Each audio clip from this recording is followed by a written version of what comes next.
All right, hello and welcome to the Miracle Morning for Network Marketers audio series / podcast, depending on where you might be finding this information and this content at the moment. My name is Pat Petrini. I'm the co-author of the #1 best-selling book, The Miracle Morning for Network Marketers.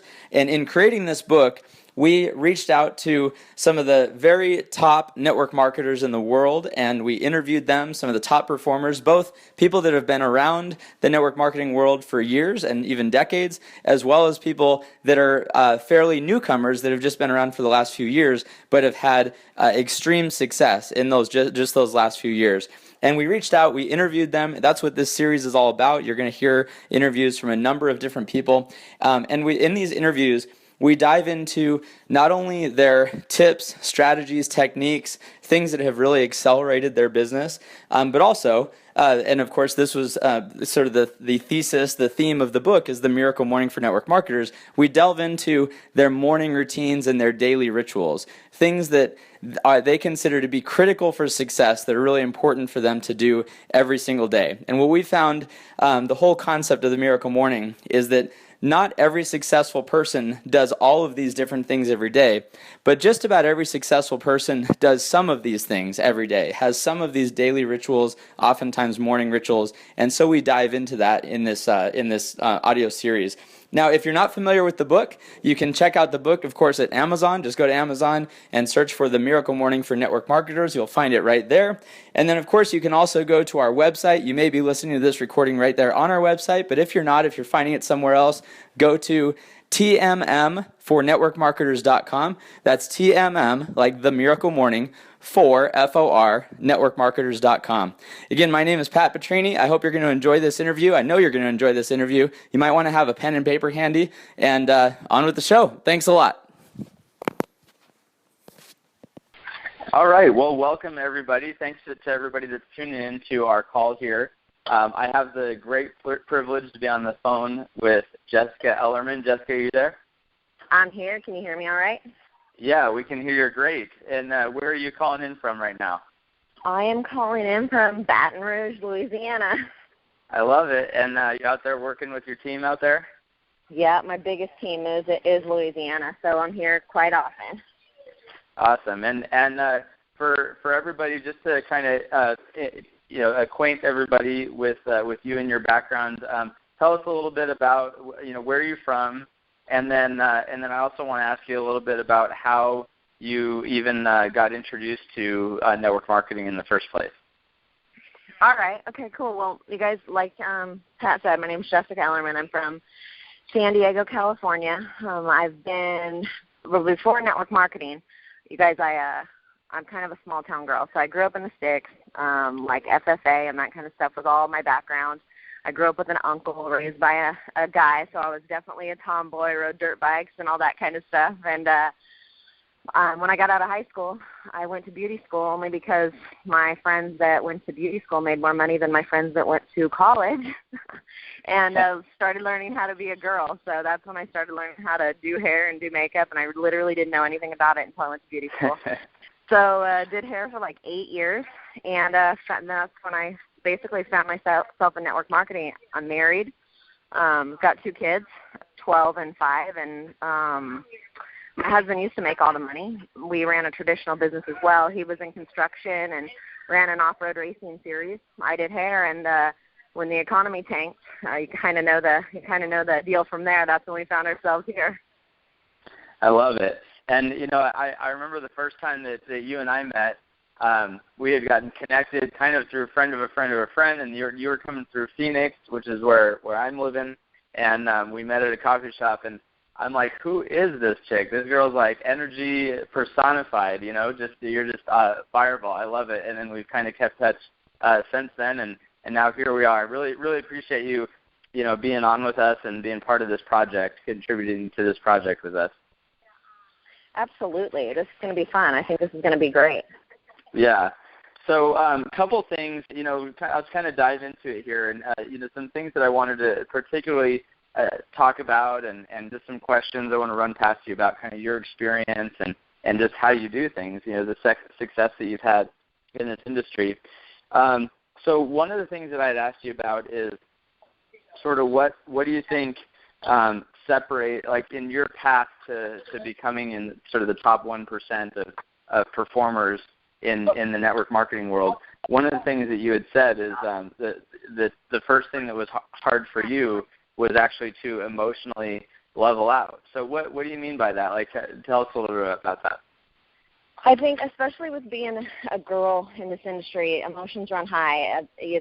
I noticed that the men don't have quite as much trouble with it, but I mean, the first people that got in the business with me would be like friends or family, and I found myself getting really disappointed when they didn't do as good as me, or they didn't see the vision as much as I did, or maybe they got started and quit. I mean, people quit on you, and at the beginning, it's only your people.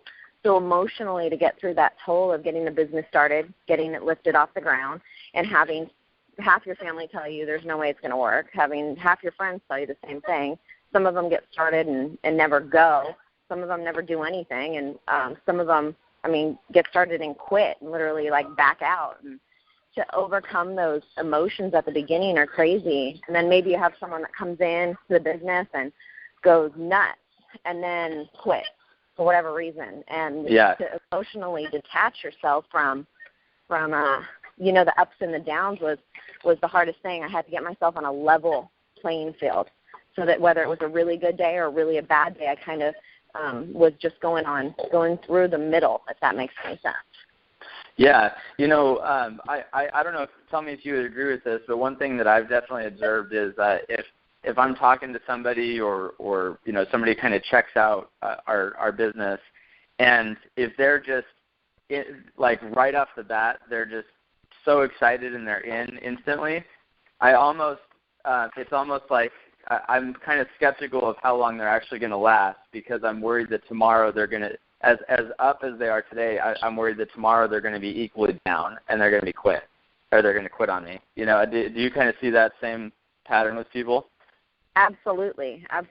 The ones that just run in the middle are usually the ones that stick around definitely a little bit longer. And I always find myself coaching. I have some of my best friends in this business, and some of those are the most up and down, and coaching them through the up and down is one of the most tolling parts about it.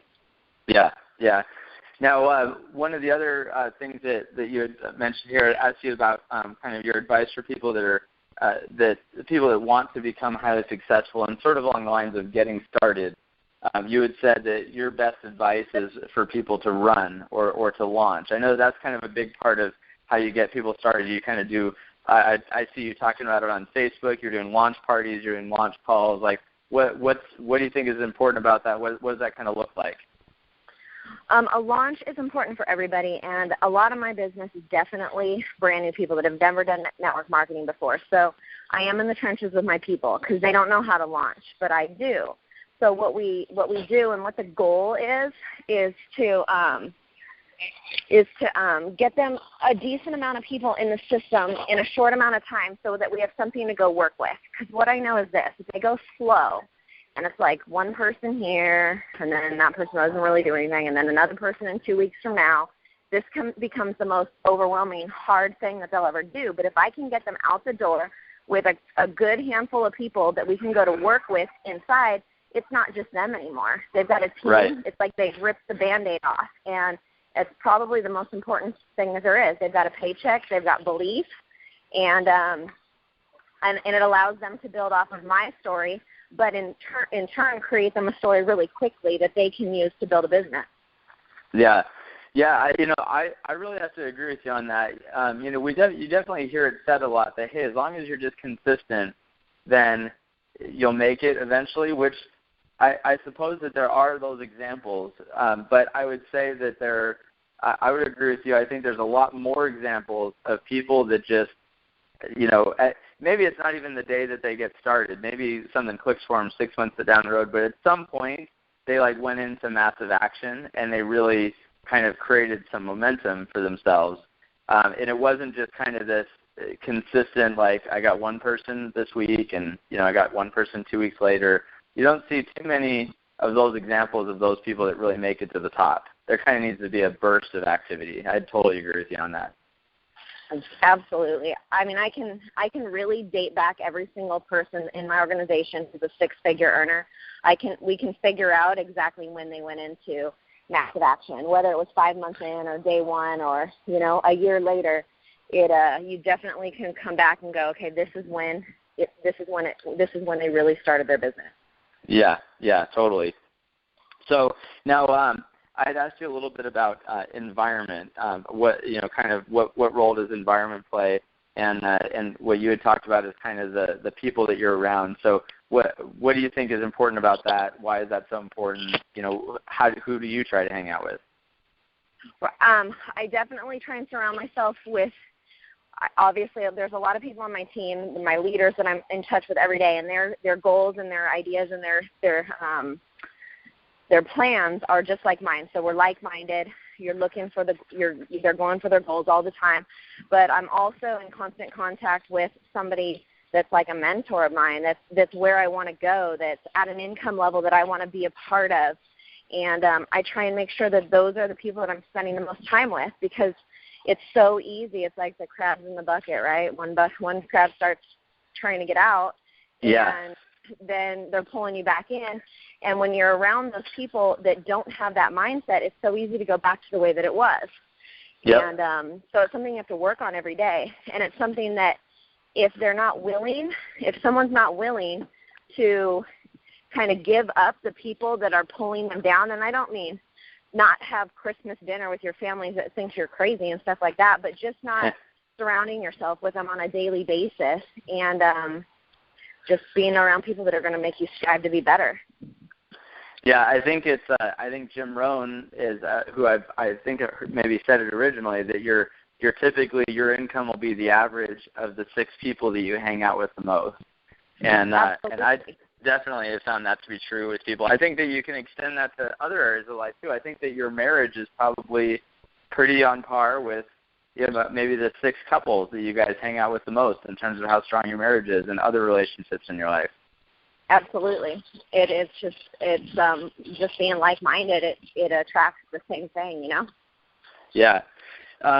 Now you talked about having mentors that you check in with regularly, and when I had asked you about the most important in sort of choosing a company, I asked you about what you thought was sort of the most important element, sort of to rank them, and you had put mentors as number 1 over the timing, over founders and the executive team, over products, over compensation. So why do you think? What are you looking for when you say mentors is the most important part in choosing a company? What do you mean? Like, what are you looking for, and why is that so important? Not only, obviously we just made a change in companies, and I've been here for like 5 or 6 months, so I just went through the process of looking for a company, and I looked at a lot of great companies. I looked at a lot of great products, looked at a lot of good stuff. But at the end of the day, I really picked where we're at due to the gentleman that I'm partnered up with. His name's Kevin Mullins. He's a 7-figure earner at our company, and he's in the trenches. He shows up. And then also being mentors as far as the corporate side of it. I'm so excited to be at a company where the founder has a proven track record in the industry, and I have so much that I can learn from him. And I think that if you don't have that, like if you don't have someone that's partnered up with you and you're the only one, because I've done it where I'm the only one, and I don't have like any upline from me, any team from me to help build and grow in my group. If I'm the only one who knows what's going on, right, the comp plan could be great, everything could be great, but if I don't have any help, this is one of the hardest things you'll ever do. Yeah. Yeah, and the other thing that you had mentioned is as far as like the founders and executive team, and again, this is along the lines of sort of selecting a company, which again you've kind of just recently kind of been through that process. The fact that the culture and the impact that the founders and the executive team on that have on that. Talk about that a little bit. Okay, so for me, I've been with a couple companies where ownership was kind of crazy, and the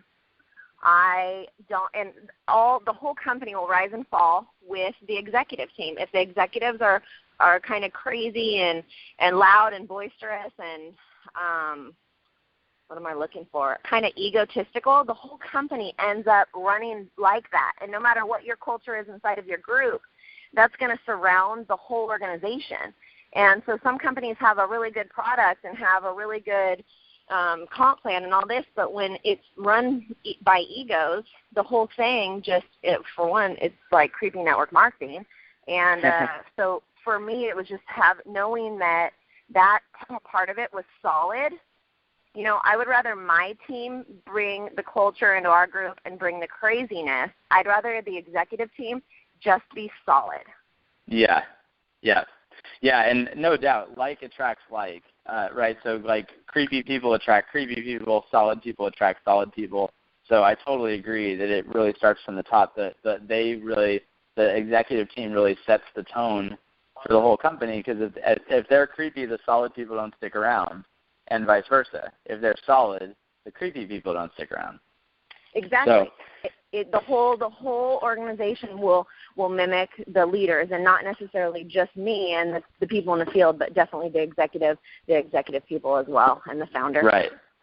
So speaking of creepy, one of the things I loved is when in talking about kind of warm market versus cold market recruiting, you had said that you pretty much stick exclusively to it's pretty much all warm market recruiting, and you had said a cold market is creepy network marketing to me. So what do you mean by that, and what what does kind of recruiting look like to you? All right, I teach my whole team to build off of warm market. It's how I've built my whole business, and it's how my whole team has. I don't really have anybody in the group that does cold market, and I think it's probably just what I built with, so it's what I'm good at. But to me, it's like cold market just seems like, cold calls. Like if I cold called somebody, and I don't know them, I have no relationship with them, they're not going to trust me. I would assume if it was like you just pick up the phone book and start calling people, I don't even know how you get cold market contacts. But, right. You call that person, for one, I'd hang up on them. I'm not going to take a call like that. But so to me, my whole group makes a list of the people that they know, and I teach.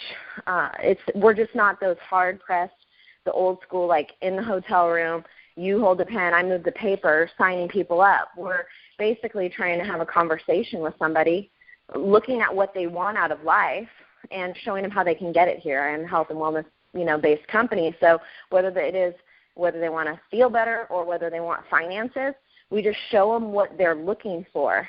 We're not really a pitch. We're not really a script. We're not really we're more of a conversation.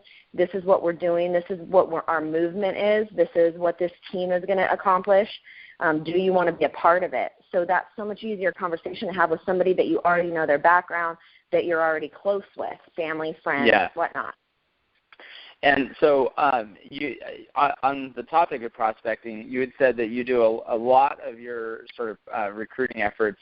You use social media really heavily. How does that kind of factor into your business? All right, and I'll say when I got started in the industry, I didn't realize that social media was going to turn into such a big avenue of recruitment for me. But because I never went on to any of my social media platforms, whether it be Facebook, Twitter, Instagram, whatever it is, I've never been the one to say like, oh, come get rich, or this is our product, and like bar product testimonies and all kinds of stuff all over. What I've done since the very beginning was create they can see the lifestyle that's going on. They can see the positivity. And so all these people that you end up being friends with that come back from when you were a kid in middle school and high school, and when I did gymnastics and when I was in FFA, and all these people start watching because I've just created so much curiosity because they don't really know what it is that I do. It started pushing everybody towards me. Crazy. Yeah, I love that, because I think that that's a really common misconception when we say that we use social media, or people's immediate thought is they're going to jump on and they're going to be like, hey, call me if you want to make $1 million. I'm going to make $1 million, and then they're like, all right, I'm just going to wait for this phone to ring, and it's not it's not that, but I love what you said. You're just out there living an interesting life, and people are naturally you're engaging people. You're creating curiosity. People are naturally just attracted to that, and eventually somebody's like, all right, what is it that you're doing? What is this deal? Right. Exactly. Curiosity always kills the cat. Yeah, I love it. And you said you use texting a lot. Now, do you use texting a lot from a recruiting standpoint or more for like team communication? Team communication, we do pretty much all through text. Yeah. So, and I don't recruit through texting. There's no personality there. They can't hear me. They don't know anything. So yeah. I teach the whole team that it needs to be on the phone. It needs to be a conversation. It needs to be in person. Yeah. Got it. So now jumping kind of topics here, of course, the getting to kind of on the topic of the miracle morning and kind of your daily routine, some of these things that you have incorporated. And how long ago was it, or, I don't know if there's a certain time frame. Was there a point where you started doing some of these things on a daily basis? I know you mentioned that you kind of have a little bit of a morning routine and some of these things that you do periodically. Was there like a point in your life that you started doing that, or have you kind of always done some of these different things? I've pretty much done most of them forever because I had a regular job, and my job required a schedule. I was a hairdresser, so it was like booking appointments all day. I've got 2 kids, so they'd have to be at school, all that stuff. So I kind of kept the same routine. It's just obviously I added some of the things in once we started here, like once the team starts growing. I have team in so many different time zones. You turn your phone on, and there's people that already have needed you because they were 3 hours before you. So right. Turn that. The first thing I really do is basically turn that phone on and make sure that no one needs something right then. Obviously, last team we grew had 50,000 people on it, so you can imagine what kind of support you're giving a group like that. Yeah. So I'm answering the emails, and then it goes off, and the morning is when I spend just some time chilling out, kind of. Then I'll go downstairs and eat breakfast and make coffee, and that's kind of like my zone out time. I don't answer the phone when I'm doing that. That's just part of what I do. Yeah. On my social media, make sure that I update all of that. And it's funny, my social media is followed by so many people. If I don't stay consistent on it, I'll have people message me during the day and say, you didn't update, you didn't put a quote out, or you didn't put this out, or you didn't do that. It's funny how many people follow it. Yeah. And I know you said that affirmations are part of your daily routine. Where do those fit in, and kind of what do you do? Like, why? My affirmations started probably about 2.5 years ago, I'll say. And I think that's what took me from the first company just kind of doing okay at, and the second company really getting, obviously we did really, really well. So I think the difference for me was I didn't really believe that I was going to be a top money earner in the industry when I was in my first company. I believed that I could get my bills paid with it, and that's how much money I made. So when we went and really started having success, I knew it was going to really have to work with me. If I was going to grow the biggest team, if I was going to do it to the biggest way, I needed to believe that I was going to. So I started affirmations. I would write them everywhere. I'd put them on Post-it notes around the house. Like, people came to my house and thought I was crazy. So I would say them all the time, but I literally had them in front of my face all day long. So that was like consistent. They were in my car. They were on the fridge. They were on my mirror in the bathroom. I would say them out loud. My husband thought I was crazy. I was like looking at myself in the mirror, telling myself all these different things, and I would change them up, and it just created habit of positive thought back into my head. And once you've said it so many times, you start to believe it. Yeah, and you break through that kind of mental feeling that you had self-imposed on yourself for whatever reason. Why we all do that, but we all do it in different ways. Right. So you said that I asked you kind of why you thought a morning routine was so important. You said it's imperative, and I thought one thing that was really cool that you had touched on is you see so many people lose it when they go full time, and I can totally relate to that. I remember when I first went full-time in network marketing, and I thought, okay, I'm going to go full-time, and then things are really going to get crazy. But then I went full-time, and I had like all day, and my productivity like plummeted. And I didn't have really a daily routine, and I just totally plummeted. So what's been your observations there if people going full-time?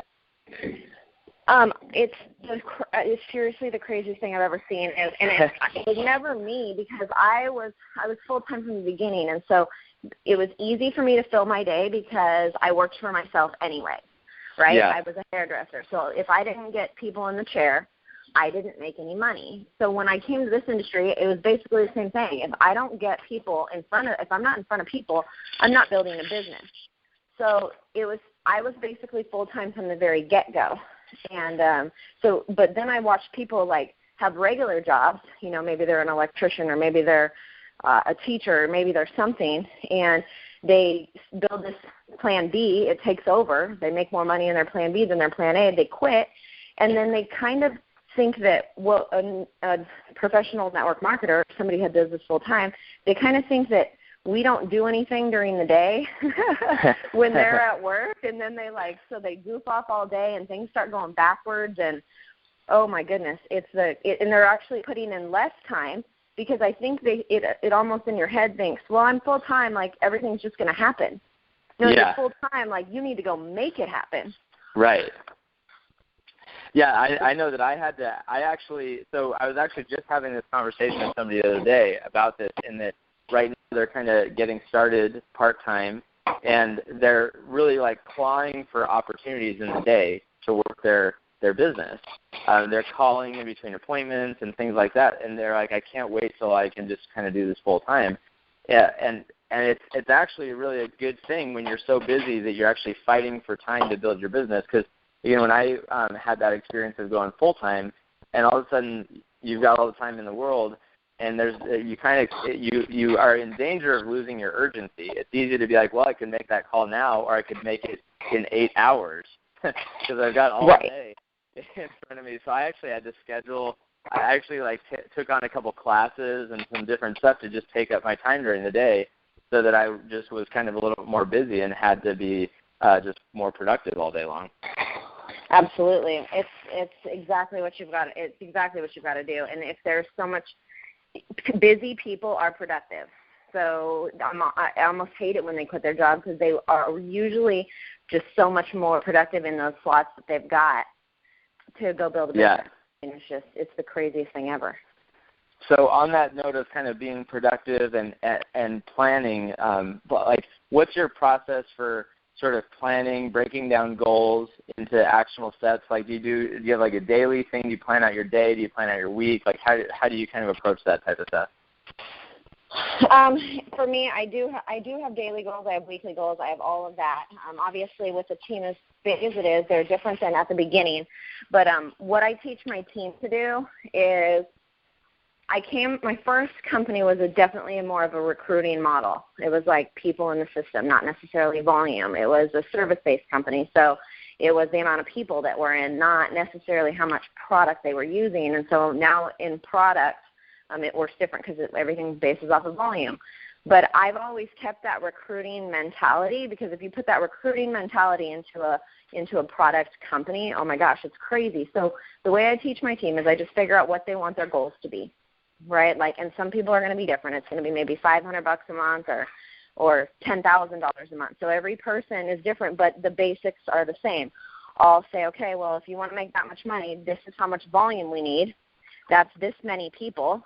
Let's get those apps printed out of whoever, or we call them invitations on our team, invitations to join the team. How many invitations do you need to get that much volume? Print them out, go get those apps filled out.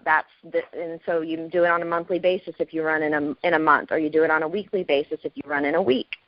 And then they know how many apps need to be filled out every single day. Okay, you take a new person, maybe they show 10 people and 2 of them get started, whatever their ratio is. Now they know how many appointments they need to set, or how many phone calls or third-party calls, or however they're going to build the business. And they know how much they need to set and get done. I love it. I love it. And so, so do you kind of when you're first getting somebody started, is that kind of part of the process, or what are some of the things that you might do, on top of that, potentially some of that planning, when you're just somebody's brand new and they're like, all right, Jess, what am I doing now? What are some of the steps you take them through? Right. In this industry, it doesn't matter what the company is, your first real thing you need to do is get them paid, is get them a paycheck. And so our duplication process just actually happens to be to get them paid. So when I start someone, if I started somebody right now, I would sit down with them and have them make a quick list, like, okay, 20 people, name off the top of your head, who are they? All right, how can we get in front of these people? And I'll help them set their first couple of appointments, or sometimes, because we do home parties, basically, parties at night, and I'll help them make their first invitations for the very next night or the night after that. So I make sure that they get started, and they get started quickly. Right, launching like you were talking about before. Absolutely. So that's the basic process. Make a list. Yeah. Let's make some calls. I'll correct them on any of the verbiage that they maybe don't have down right, and help them through that. And then I show up for whatever those meetings are, whether it's a coffee shop or whether we're doing a party at their house. Yeah. One question, I just think this is an interesting to ask leaders throughout the industry, the network marketing industry, just because the pattern is always similar. So how many people would you say you have personally sponsored, that you've personally brought into the company that you're in? In my my career, or in this launch that I just did in the last 5 months? Yeah, in the last 5 months, how many people do you think that you've personally sponsored? I am a personally sponsoring maniac, but I've personally sponsored 36. 36. And so out of the 36, you've got a massive organization. The majority of your organization, basically, how many of those 36 actually went on to sort of build your organization? Like, how many sort of key people, how many leaders are in there in those 36 approximately? I can back up probably 90% of all of that volume to 3 people. Yep. I love it. Like that. So that's what I always find it so interesting. The numbers are always kind of in that range. Maybe somebody sponsored 20, maybe somebody sponsored 40, but it's always like their whole organization came from 3, 4, 5 key people. So I just always think that's kind of an interesting metric to ask. So last couple things, and then, of course, if there's any points that I missed that you'd like to touch on, I'd love to go there as well. But one of the things that you had noted here is I'd asked you a little bit about accountability. Do you have sort of accountability partner? Do you encourage your team to have, accountability partners? How do you factor in accountability to your business? All right. I think that's one thing I'm kind of strong with. With my upbringing, the way that it was, I grew up in my uncle's house, and because my dad was in a bad accident, and my household went crazy, and my uncle didn't have any kids of his own. So I was raised by basically him saying, you can do whatever you want. If you screw up, you're screwing up on yourself. So from an early age, I learned self-control. I never did all the bad stuff in high school because I probably could have, and he wouldn't. You know what I mean? It was just a totally different upbringing. So I've always kept myself accountable for all of that. No, he wasn't going to kick my butt if I didn't do my homework. Nobody was but me, right? And then I was also a gymnast, which is totally a single-person sport. It's all in your head. It's all you have to keep. If you're going to get better, you have to do it yourself. Period. You've got coaches, but they're not going to make you do it. So that's something I learned early on. And I'm really good at just self-accountability. My husband doesn't keep me accountable. Nobody does. But I will say, here, I'm partnered with Kevin, and Kevin and I have goals together, and he helps me stay accountable and helps me kind of stay on track and brings me back if I'm, coming off of that a little bit. Now, my team, a lot of them, I am their accountability partner for the people that I personally sponsored, and I do keep them accountable, and I'm pretty hard on my team. They would tell you that. But I know they can take it. And then a lot of them even cross-line, up-line, because my team acts as a team. Even if they're not on the same group or they're not in the same line or they're not here, my whole organization works really well together. So even cross-line, they have accountability partners, but they usually, I see them keeping accountable to somebody else that's inside of the business. Some of them, maybe even, I do have some top money earner friends who help me stay accountable as well. And other companies. Yeah. But you guys are touching base and sharing, like, you know, where you're at and where you're going and that kind of stuff, and just inspiring each other. Absolutely. Yeah. Yep. I love it. Well, I so appreciate, again, you being part of this project, and I think there's a lot of great content that we covered on here. Are there any pieces that you were thinking of that maybe I hadn't asked you about that you wanted to share that we hadn't touched on yet? No, I think we covered most of the important things. Like, right, you've got to make sure your self-talk is good. You've got to get your mindset right to do the business. Then you've got to be consistent in your days, and you've got to. I mean, we covered pretty much everything that makes this thing go. The only difference is, you know, you can get all the knowledge in the world. Someone can read the book. Someone can read all the books in the world. But unless you put it into action, really none of the stuff we can teach is going to be useful. Knowledge isn't power unless you use it, right? It's funny, you know, I was just hearing somebody say something similar to that. I was just talking to the other day that they were saying that exact same thing. Knowledge really isn't power unless it's turned into action. Totally agree with you. Well, Jess, you're awesome. Thanks again so much for being on here, and I'm excited for everybody to hear your words of wisdom and for us to get this all out to everybody. Absolutely, and thanks for having me. This is a really cool thing. This is going to be really fun. Yeah. So, and thanks for everybody for tuning in, and we will talk to you next time. Hey, this is Pat Petrini again, and just to wrap up really quickly, I just want to remind you that if you liked this interview, we've got a whole bunch more. If you go to our website, it's tmm4networkmarketers.com. That's TMM, like the Miracle Morning, FOR, networkmarketers.com. And, of course, if you haven't checked out the book yet, you can go to, first off, you get 2 free chapters of the book at tmm4networkmarketers.com. And then, of course, if you want to get the book, go to Amazon and just search for The Miracle Morning for networkmarketers.com, and you can get it paperback, Kindle, whatever. Thank you so much for listening, and I hope you really enjoy the rest of the content that we've made available for you. Thanks a lot. Again, my name is Pat Petrini, and I'll see you on the next interview.